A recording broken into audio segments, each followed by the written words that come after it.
Hey guys, it's Kat and I'm back today with a review, swatch video and a demo. Yep, that's right, I'm actually doing a demo, which is scary because I don't like doing demos, but you know, I'm doing one for this eye look and also just applying the highlighter. So I've been wearing this kind of teal eyeshadow with like a bronze and then this teal eyeliner, and people have asked me to do a demo, and I thought the best time to do it is when I'm actually reviewing the eyeshadows that I'm using. So this review is of the Zoeva Matte Spectrum palette and also the highlighter palette that came out at the same time. There was I think there was 4 face palettes that came out at the time, but I got the Spring Strobe Spectrum palette as well as the matte spectrum palette. So if you do want to see more information, I'll put the information in the description box. I don't remember off the top of my head how much these cost, but I got them from the Zoeva website,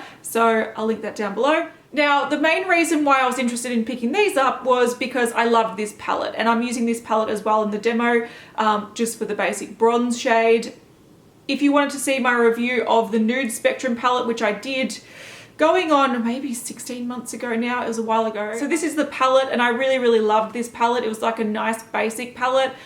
So when they brought out a new range, I was like, yes, I'll give it a go. Okay, so since I'm talking about 2 products and they're quite different products, so highlighter palette, eyeshadow palette, I'm going to talk about them separately, just so it makes sort of more sense to me, trying to word all the stuff and things. Anyway, we'll start with the matte spectrum palette. This is the same sort of format as the nude spectrum palette and the cool and the warm spectrum palette that came out with these ages ago.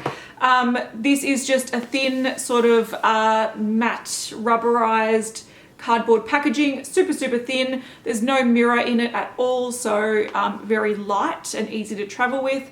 The magnet, it's got a magnetic closure. It's not very strong, so if you were to travel with this, make sure you kind of wedge it between something, even books.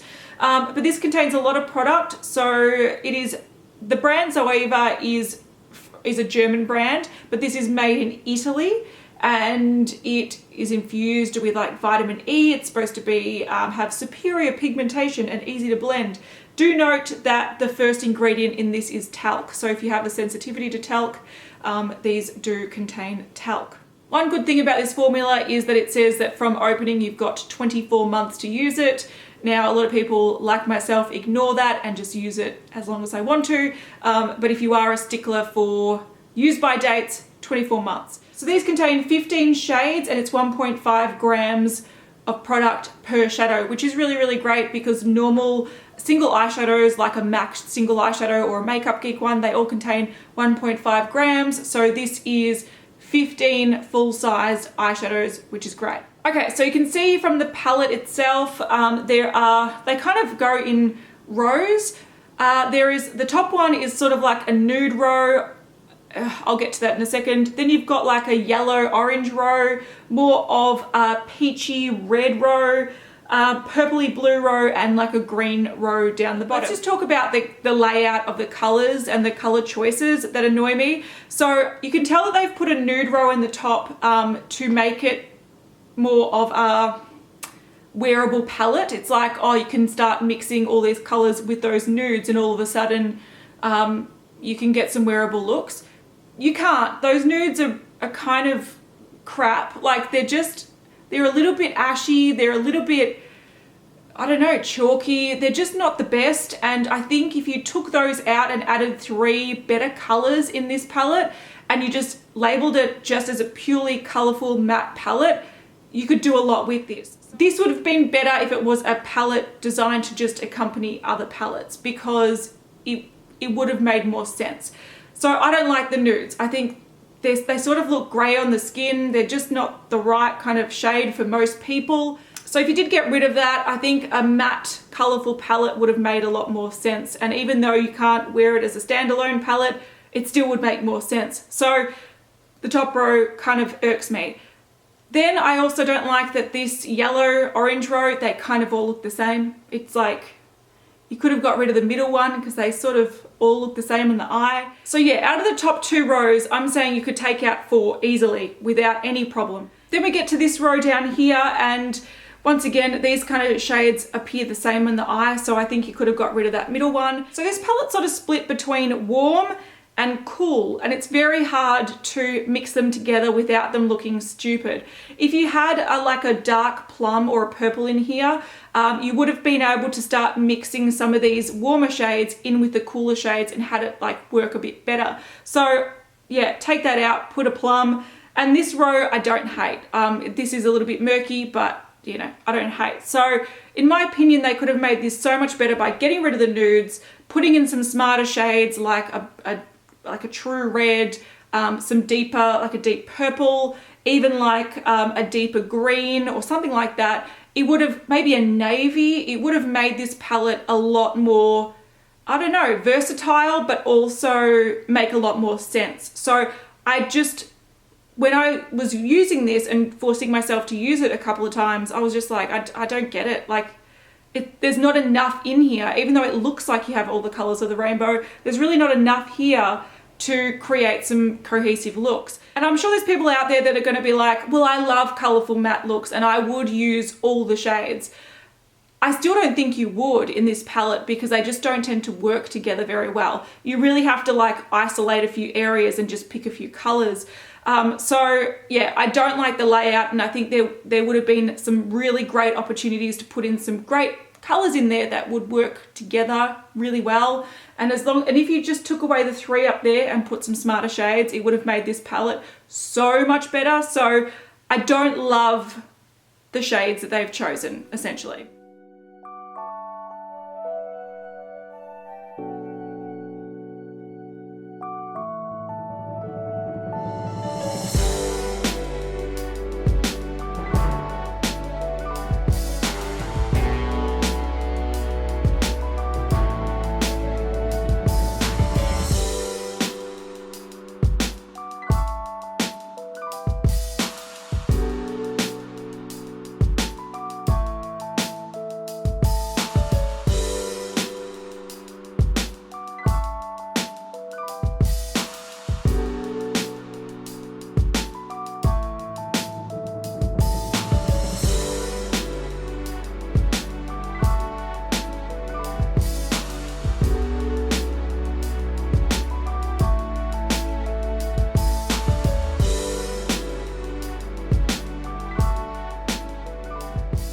Now, hopefully you could see from the swatches, which I haven't done them yet, so I'm hoping this shows what I'm about to say. These are quite powdery products and they don't have much pigmentation. Now, I don't mind a powdery matte eyeshadow because they blend nicely, and often with the matte shades, you do want them to blend nicely.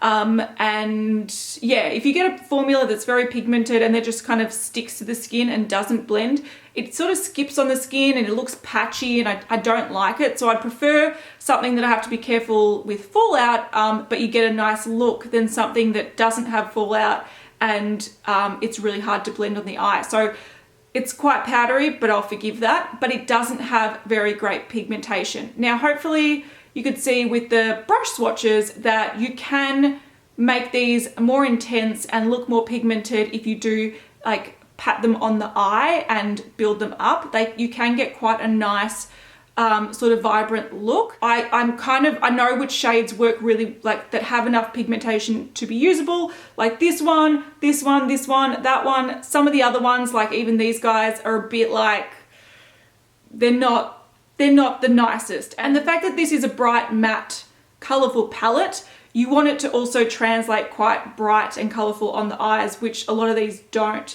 So yeah, I don't love the shades chosen. I don't love the formula.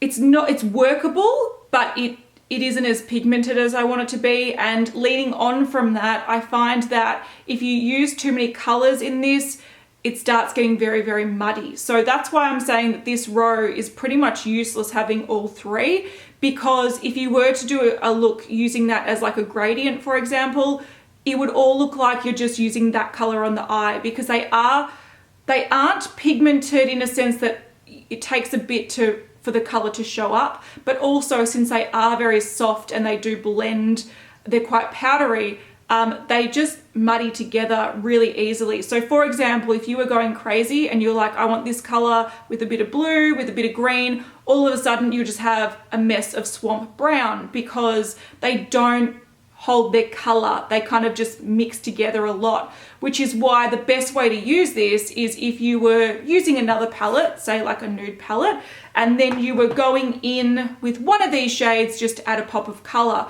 you can easily do that. And that's what I love using this shade for, even like the red for. It can add a pop of color, but once you start getting too creative and start wanting to make a complete look out of this palette, you'll end up just having a muddy mess on your face, which is really disappointing. So that's why I say this is a good accompanying palette, and they should have just got rid of those and just really gone ham and just had like a really vibrant yellow, not this kind of like muted yellow, like a really vibrant yellow, like a true yellow. Go the orange. These colors are all right. I reckon you could have made that a bit deeper and more like, I don't know, berry and beautiful. Have like a true red, a true green, like a deep purple. You should have gone really intense with the colors, because the nature of the formula is you really use them together without them looking really muddy and boring on the eye. So if you were to use this palette, like do a whole look out of this palette or use this as your primary palette for an eye look, you'll be very disappointed because it's very boring. But if you were like me and you're like, oh, I want a teal liner today, I'm going to use some of this one shade, you could make it look all right. So there are some individual shades in here that I think make the palette worthwhile, but the rest of them for me is just, it's just white noise. They shouldn't be there. It's just taking up space. So for me loving maybe that shade, I don't think this is worth the money. But if you do want to add a bit of color to your looks, it's not a bad way to do it. But would I prefer to go to Inglot and make a quad represent, like finding colors that are similar to that? Yeah, I would prefer to do that. But while I have this, I'll continue to use it. Okay, then we go on to the highlight palette. So this is the Spring Strobe Spectrum palette. Like I said, there is a summer, there is a winter, there's an autumn one, I believe, or a fall one. There's 4 face palettes that have come out. This is the one that has the white shades that have a color shift to them. So once again, this is made in Italy. It's got vitamin E. The first ingredient is talc. And each of these contain 3.8 grams of product, and you get 4 shades. So it's not too bad. And the packaging is the same as the matte spectrum one, but it's like almost cut in half. So it's just same sort of packaging, but just smaller. So it's got the same magnetic closure, no mirror, same rubberized packaging. Oh, I thought I should mention as well, the names aren't, like the shades aren't actually named. So for example, in the matte spectrum palette, the shades are MT010, MT020. So they just have like, I don't know, numbers and letters. And then in this one is the same. So it's SP010, SP020, So pretty basic with naming things. So like I said before, these are sort of like translucent highlighters that have a color shift. The first shade is a green, so SP010 is green. SP20, let's just put it that way, is a blue. Then SP30 is a pink, and SP40 is a yellow. Now these kind of color shifting highlighters are all the rage at the moment, so you would have seen them from Kat Von D, from Anastasia Beverly Hills, from like everyone. Everyone's doing them. Sleek's now doing them. They're starting to kind of trickle down to cheaper, affordable brands. And this is Zoeva's kind of interpretation of it. Okay, so my thoughts on the formula of this, I actually find them quite wearable. I do have a lot of sort of like color shifting highlighters, and I find that these are probably some of the most subtle or natural of the bunch that I have. I've got a Lime Crime one, which has a really bad white base to it. So when you put it on, it leaves like a white cast to the face. I was very happy to see that these don't do that. If you've got really deep skin, they might a little bit, but on my skin tone, and I think even like slightly deeper skin tone, it doesn't leave like that white kind of cast to the skin, which is really nice to see. I also find this to be really finely milled. So for example, I've got some Anastasia Beverly Hills ones that are sort of chunky and almost have that do have glitter in them. And I find that these are a lot more, they look like more of a sort of natural sheen on the cheeks. And that just like, it comes down to your preference, whether you want a really, really bold highlighter or you want a more natural, subtle highlighter. So this is definitely more the natural, subtle sort of going down that road rather than the really bold metallic, which I think is a nice change. Now, when it comes to the colors, I don't love any particular one. I think they're all quite nice. I do think that the blue is quite dark. So on my skin, it actually looks like distracting, like the blue, like that's the thing. Blue highlighters are supposed to be blue, and it doesn't always look flattering on the skin, and this one is no different. I think also because these are a little bit more finely milled, they don't have that really reflective sheen. So when you do put the blue on your skin, you go, oh, I've just got, it almost looks like a blue blush. It doesn't look like a blue highlighter because the sheen is quite subtle. So I don't love the blue in this, but I think the other shades are really nice. My favorite one is the yellow because that does have the most sheen and it gives that kind of natural glow and it looks like a natural glow. It doesn't look like you've put blue blush on your skin. The pink is also the same. It gives like a nice pink shift to the skin without it being too like crazy, intense and noticeable. You could definitely wear these to work. You could wear them to a funeral without people going, oh my God, that person's highlighter looks crazy. They're not going to a disco. What are you doing? It's a funeral. Then when it comes to the green, this is similar to the blue in a sense that it will give a bit of green on the cheeks. It's not super, super shimmery. So the problem with that is it sometimes just looks like you've put green on your cheeks, or in my case, it sometimes looks like it's a color corrector. So I might have like a kind of pink cheek and then all of a sudden I've got a patch of just like what looks like beige because I put green and it's kind of color corrected my blush. Anyway, so I don't love this, but I don't hate it. I much prefer the more wearable colors, the pink and the yellow, and the green and the blue sort of stand out but aren't shimmery enough to make people go, oh, that's a colored highlighter. It just looks like, oh, she's put color on her cheeks. It's a bit strange. So I do like that these are really finely milled, that they don't have a white cast, and that they aren't so glittery and intense that you can actually wear them on a daily basis. I just find that with the blue, definitely, and sort of with the green, I find that you almost need a really intense shimmer with those for people to realize that you're wearing a colored highlighter. Otherwise, it looks like you're wearing a weird color on your face. So I don't, like, if you just wanted a blue highlighter that will look a little bit subtle, I think that would look gorgeous on deeper skin. Even maybe the green might look good on deeper skin, but on my skin, I feel like I need to mix them. So for example, if I'm wearing the blue, I feel like I need to mix it with a bit of the purple to kind of tone it down a bit, and sometimes I feel like I need to mix the green with the yellow just to make it look a little bit more natural, because otherwise they kind of look a bit strange. So these definitely aren't the worst palettes in the world. I definitely get use out of them, but I don't think they're good enough to recommend to you guys. And unless you are looking for a subtle highlighter, like colored highlighter, and you don't want too much sheen or too much color, then you might want to try this. And if you do want pops of color, but not like full looks of color, you might like this. But at the same time, I think there's so much stuff coming out, matte colors and also colored highlighters, that these definitely aren't the best on the market. Anyway, let's get on to my demo of this eye look and me applying the highlighter. Hello. Okay, let's get straight into it. This is the Benefit Stay Don't Stray eyeshadow primer. I like this because it's got the wand applicator, so it's a little bit less messy. I like the color.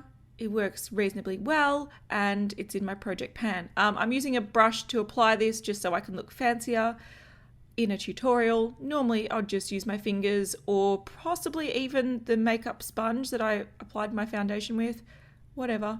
Then we're going in with the Nude Spectrum palette, and we're using this to set the base. So just the matte kind of cream color. This is the shade ND130. This just makes eyeshadows easier to blend over the base. And we're going in with a bronze as well, just all over the lid with the same brush that I used for all those other ones. This is the ND120, so it's more of a goldy bronze, which is just a pretty color. Just put that all over the lid. We'll blend it out later, so you don't need to be too neat. In we go with the matte spectrum palette. So we're starting with the peach color, which is the MT070, and once again I'm just using this to blend it out. This is a different brush. Oh my god, this is a blending brush, and you can use any blending brush. This one is actually stained orange, so it looks very intense on the tips, but that's actually because it's been stained for some reason. We're going in with the mauvey purple, which I also really like. This is just to deepen the crease. It's the MT100, and it does kind of bring the goldy bronze. It kind of helps it mix with the teal. Double-ended brush. This is just from MAC, going into my favorite color, the teal color. This is the MT130, just on the very tip, so I can get a small amount on the lower lash line. This is quite a powdery formula, so it's best to just take it a little bit at a time, otherwise you'll get a bit of fallout, and it can get a bit messy. So a little bit at a time and build it up. Now we're going on to the top lash line. So I'm just working it into the top lash line, but then also sort of fading it into just the outer kind of corner of the eye. Once again, it's best to do this in layers, because if you apply too much, you can get fallout like that there. You can also see that it's not super intense in pigmentation. If I didn't set this base with a cream shadow, it would stick to the base a lot more, but it'd be harder to blend. So you've got to pick your battles. I'm just adding another color for the sake of adding another color. This is the MT120, just to add some blue. Doesn't really add much. And if anything, you can start seeing what I'm talking about, how it starts to make the colors meld together a bit too much. Anyway, this is the main thing. This is the thing that makes it look amazing. It's the Inglot gel liner in the shade 66, and it is like the perfect teal, and it goes really well with this eyeshadow. It's gorgeous. So if you want a good teal liner, this one's great, because normally teal liners, in my opinion, are too bright and too light, and they don't actually make you look like how you've got that elongated eye, whereas this one's dark enough to do that, but also add a bit of color. So just going in with a liner brush. The wing's looking pretty good, but later on I screw up the other wing and need to even it out, and it makes this one look stupid. So, you know, don't copy my tutorial, because I screw things up. But this is how I get this look. People have been asking. All right, so we're going in on the waterline with the same gel liner. This one does stay pretty well, so, you know, it won't really... I think gel liners are great because they do really cling to the eye, all areas of the eye. All right, so that's me having to extend the wing and make it look shitter because I messed it up. But that's the look that I've been using with teal eyeshadows and teal liner. That's just with some mascara and lashes. So there you go. Okay, on to demonstration of the highlighter palette. I'm using the yellow, and then I'll use the pink later on. I thought I would mention as well that even if you don't like all the shades in this, you can use them as eyeshadows and lip toppers. So they are quite multifunctional. That was just the yellow. It's my favorite one. It's the most intense. And then I've just put a little bit of pink so you can see what the pink looks like. They're very, very subtle and very soft. Now, I really like that look.